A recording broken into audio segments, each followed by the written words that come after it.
tadi kita telah memulai acara dengan pembacaan tahmid, kemudian dilanjutkan dengan menyanyikan lagu Indonesia Raya, Syubhanul Waton, Mars Ibnu dan Mars IPPN.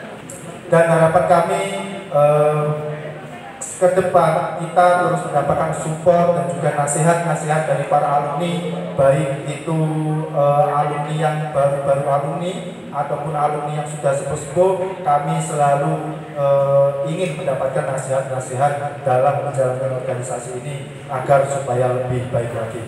Acara ini dikemas dengan hall Gus Dur, meskipun dalam catatan sejarah saya nanti kalau ditanya sama Yai Fatih, kok tiba-tiba hall Gus Dur itu sanate terkondi.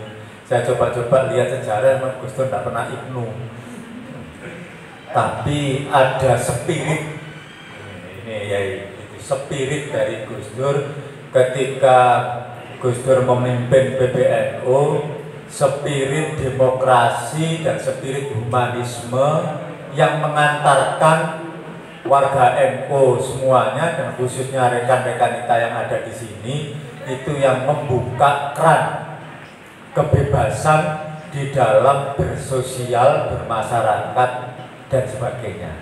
Untuk selanjutnya yang dialog kebangsaan yang akan disampaikan oleh Bapak Kiai Haji Fakih Arifin, kepada beliau disilakan.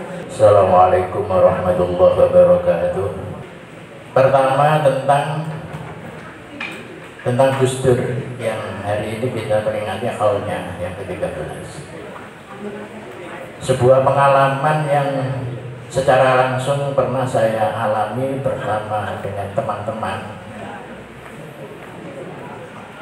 sekitar pertengahan tahun 90-an, dan itu merupakan kejadian yang nyata dan itu di Lamongan dan menyangkut tentang NU. Pernah satu ketika Gus Dur diundang ke pondok pesantren Siman, hallnya Kiai Fatah. Tapi pertengahan 90 itu memang gawat-gawatnya politik, di mana Gus Dur benar-benar digencet oleh kekuatan yang besar. Gus Dur sudah sanggup, dari kepolisian juga sudah mengeluarkan izin, tapi tiba-tiba kurang 1 hari atau 2 hari ada pencekalan. Gus Dur tidak boleh masuk Lamongan. Bisa dibayangkan kemarahan warga NU Lamongan pada waktu itu. Kepolisian sudah menyatakan bahwa yang melarang Gus Dur adalah atas perintah Bapak Bupati pada waktu itu. Bupatinya Pak Farid, insya Allah.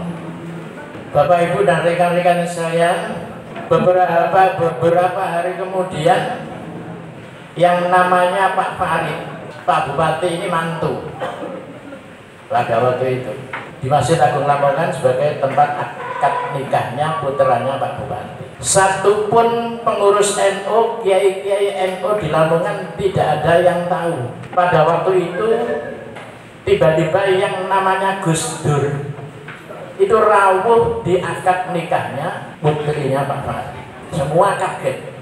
Iki ya apa Gus Dur? Habis dicekal, habis dikincet sedemikian rupa membuat warga NU Lamongan marah. Padahal sumber masalahnya ada di Bupati pada waktu itu. Tiba-tiba ketika Bupati mantu, Gus Dur tiba-tiba datang untuk menjadi saksi. Ini yang tidak masuk akal pada waktu itu di kalangan warga NU Lamongan, terutama para pengurus cabangnya. Bapak Ibu sekalian, sudah sampai di situ saja kita kemudian menarik satu pelajaran bahwa itulah Gus Dur. Satu contoh tentang betapa hebatnya seorang Gus Dur yang semua yang dilakukan di luar mindset ya, mindset kita. Itu artinya menurut saya adalah Gus Dur begitu pemaaf. Kesimpulan saya seperti itu. Gus Dur adalah seorang pemaaf yang jarang bisa dilakukan oleh orang-orang yang lain. Dalam perjalanannya kemudian kita juga menjadi semakin yakin bahwa jangankan hanya dicekal di tingkat kabupaten oleh seorang bupati, uang dicekal, digenjot, diintimidasi sedemikian rupa di level yang lebih tinggi, misalnya di Muktamar Cipasung, itu pun endingnya apa? Gus Dur tetap memaafkan Pak Harto, kan begitu, walaupun tidak melupakan. Itulah pemaafnya Gus Dur.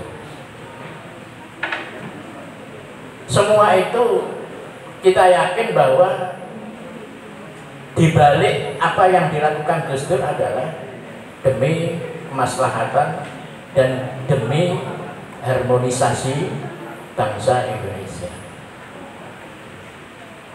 Kita yakin bahwa semua yang dilakukan oleh Gus Dur adalah dilandasi oleh jiwa kebangsaan Gus Dur yang begitu kuat terhadap Indonesia. Gus Dur tidak hanya pemaaf, sebab menjadi orang pemaaf itu perlu keberanian yang tinggi, perlu keberanian yang lebih tinggi pula. Di samping memaafkan, menjadi pemaaf adalah orang yang sanggup meminta maaf. Gus Dur adalah peminta maaf tingkat tinggi yang tidak bisa ditiru oleh siapapun di negeri ini, saya kira. Apa itu contohnya? Contohnya adalah ketika Gus Dur jadi presiden, yang saya paling perhatikan atau yang paling saya menjadi terkesan adalah ketika beliau pertama mencabut TAP MPR nomor 25, MERS tahun 25, nomor 25. Sekaligus Gus Dur meminta maaf kepada Partai Komunis Indonesia atas apa yang terjadi pada peristiwa 1965. Keberanian meminta maaf kepada PKI ini tidak bisa dilakukan oleh siapapun pada waktu itu, apalagi masih panas-panasnya Orde Baru menstigma PKI sebagai partai yang super haram di Indonesia. Menjadi pemaaf dan menjadi orang yang berani meminta maaf adalah satu tipikal Gus Dur yang tidak bisa disamai oleh siapapun pada waktu itu dan insya Allah sampai dengan sekarang. Bapak Ibu sekalian,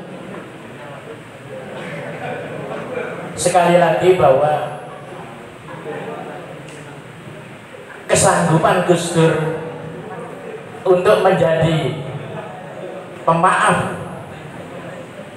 dan menjadi orang yang mau meminta maaf adalah dilandasi oleh keberanian yang tinggi, dan itu hanya bisa dilakukan oleh orang yang komitmen kebangsaannya juga sangat tinggi.